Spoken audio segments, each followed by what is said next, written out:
Good morning, dear doctors. There is a patient, aged 25 years old, having tinea. इस patient को ring worm के patches चेहरे पर भी आ गए थे। पेशेंट ने आकर के कहा कि देखिए सर, ये क्या हो गया है, बहुत खुजली हो रही है, चेहरे पर भी बहुत भर गया है, देखने में ख़राब लगता है। फिर मैंने पेशेंट से पूछा कि ठीक है, कोई बात नहीं, अभी तक आपने इसके लिए क्या क्या उपाय किया।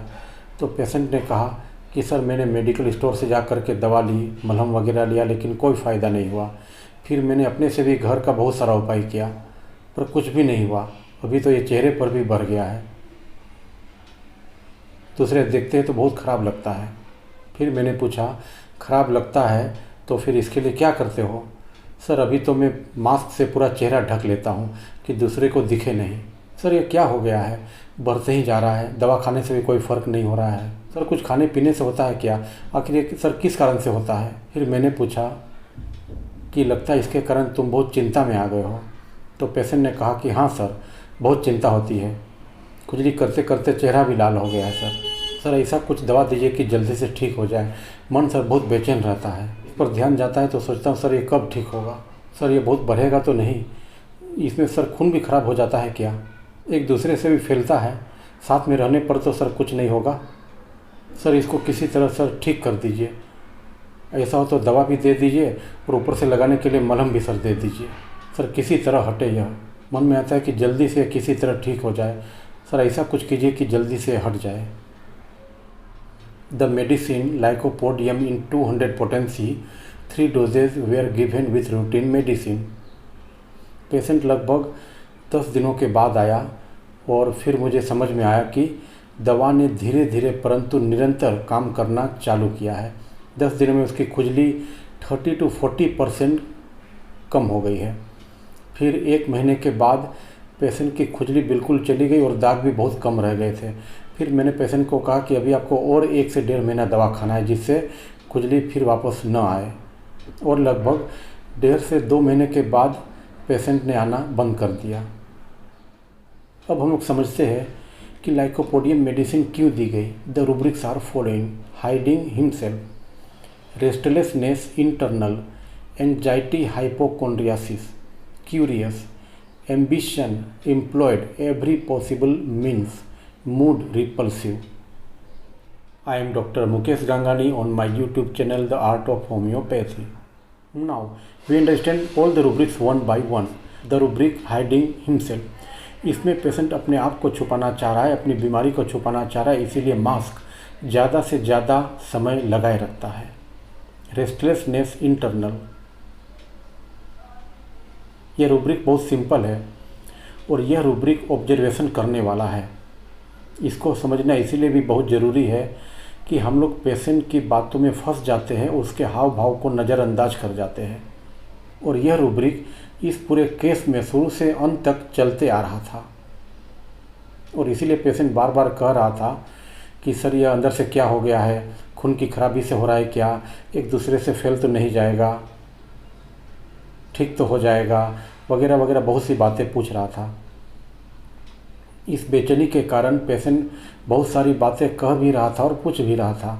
बहुत बार क्या होता है कि पेशेंट अपनी बेचैनी के कारण बहुत सारी बातें कह जाता है, परंतु हमें उसकी हर बात को रूब्रिक में कन्वर्ट नहीं करना है, क्योंकि पेशेंट बेचैन होकर कह सकता है सर, ये ठीक तो हो जाएगा, सर इसमें और क्या क्या खाना बंद करना पड़ेगा, कितने दिनों में चला जाएगा। तो यह लाइट डिजायर फॉर और क्यूरियस या इंक्विजिटिव नहीं है, क्योंकि इन सब का कारण उसके पीछे छुपा हुआ है रेस्टलेसनेस इंटरनल या फिर कोई और फीलिंग, एंजाइटी हाइपोकोंड्रियासिस। इसमें पेशेंट बेवजह बहुत सारी चिंताएं कर रहा है, क्योंकि न तो उसकी बीमारी बहुत पुरानी है और न उसे कोई कैंसर जैसा भयानक रोग है, फिर भी पेशेंट चिंता किए जा रहा है, पूछते जा रहा है। यहाँ पर देखा जाए तो रेस्टलेसनेस इंटरनल के साथ साथ एंजाइटी हाइपोकोंड्रियासिस का भी मिक्सिंग है और क्यूरियस रूब्रिक का भी मिक्सिंग है। क्यूरियस, ये तो सबको पता है कि पेशेंट इस रूब्रिक में जिज्ञासु हो करके बहुत कुछ पूछ लेता है, चाहे उसका कारण जो कुछ भी हो। बहुत से patient anxiety dark, fear of dark में आकर के बहुत कुछ पूछ लेते हैं। बहुत से पेशेंट अपनी नॉलेज के लिए बहुत कुछ पूछ लेते हैं। Ambition means employed every possible means. इसमें पेशेंट अपने मन में एक गोल, एक उद्देश्य फिट कर लेता है और उसको पूरा करने के लिए अपने ढंग से आगे बढ़ते जाता है जब तक उसमें सफलता न मिले। और इसमें भी पेशेंट ने शुरू से मेडिकल से दवा ली, फिर अपने आप से भी बहुत सारी कोशिशें की। यहाँ पर पेशेंट ने अपने लेवल से एवरी पॉसिबल मीन्स का उपयोग किया और जब अंत में कोई फ़र्क नहीं मिला तो पेशेंट अंदर से और ज़्यादा बेचैन हो गया। मूड रिपल्सिव, इसमें पेशेंट अंदर से खिन्न हो गया है।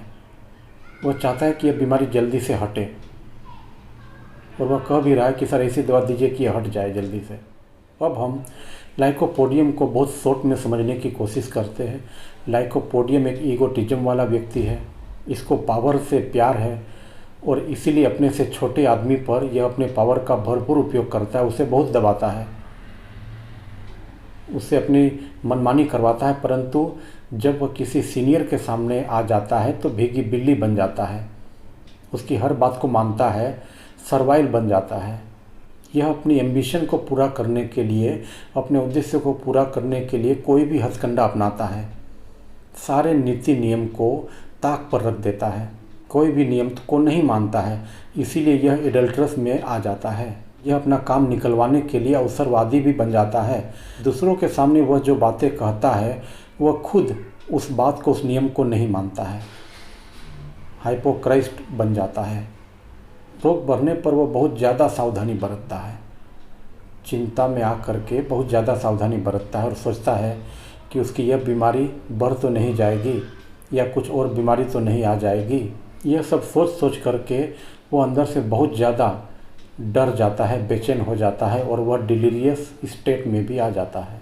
उसे लगता है कि बीमारी उसे बहुत परेशान कर रही है। ऊपर से यह बेलाडोना की तरह बार बार मुस्कुराते रहता है, पर यह बेलाडोना की तरह नाइव नहीं है। इसके मन में कुछ और चलता है, इसके मुंह में कुछ और बातें होती हैं। इसके अंदर आत्मविश्वास की बहुत कमी होती है, इसीलिए यह कोई भी नया काम करने के समय इसके पास आत्मविश्वास की बहुत कमी होती है। परंतु जब वह एक बार काम करना चालू कर देता है तो इसके अंदर आत्मविश्वास धीरे धीरे बढ़ने लगता है और वह काम को बहुत अच्छे ढंग से कर लेता है। समाज में अपनी पोजीशन को बनाए रखना चाहता है, अपनी कमजोरियों को लोगों से छिपाए रखना चाहता है, सिक्रेटिव बन जाता है, एडल्ट्रस बन जाता है, हाइपोक्राइस्ट बन जाता है। पर यह अंदर से बहुत इंटेलिजेंट होता है। यहाँ पर मैं आपको फिर एक बात कहूँगा कि केस टेकिंग के समय केवल पेशेंट की बात को कंसीडर न करें, साथ में उसके हाव भाव पर भी अपनी नज़रें बनाए रखें, ऑब्जर्वेशन चालू रखें, तो फिर आप आसानी से सिमिलिमम तक पहुंच जाएंगे। वैसे सभी केसेस में तो हमें सक्सेस मिलती नहीं है, परंतु फिर भी हमारे लिए यह आसान रास्ता है, क्योंकि बहुत बार पेशेंट कहता कुछ और है, करता कुछ और है, उसके मन में कुछ और चल रहा होता है। इसलिए हमें उसके हाव भाव को समझना बहुत ज़रूरी हो जाता है। अंत में मैं अपने डॉक्टर बंधुओं से यही कहना चाहता हूँ कि आप कमेंट बॉक्स में क्वेश्चन ज़रूर पूछें, परंतु क्वेश्चन पूछने के पहले आप एक बार स्वयं ज़रूर सोचें कि पेशेंट जो कह रहा है ऐसा क्यों कर रहा है, क्यों कह रहा है, उसके पीछे उसकी फीलिंग क्या है। तो आप बहुत जल्दी उसकी फीलिंग को समझ पाएंगे, स्टेट को समझ पाएंगे और आप सिमिलिमम तक पहुंच जाएंगे। जैसे पेशेंट ने कहा कि अब तो मुझे दवा खाने की बिल्कुल इच्छा नहीं है, मैंने बहुत सारी दवाई खाई, तो इस पर हमें तुरंत रूब्रिक्स नहीं बनाने हैं, परंतु पेशेंट से पूछना है कि ऐसा क्यों, ऐसा क्या हो गया आपके साथ में।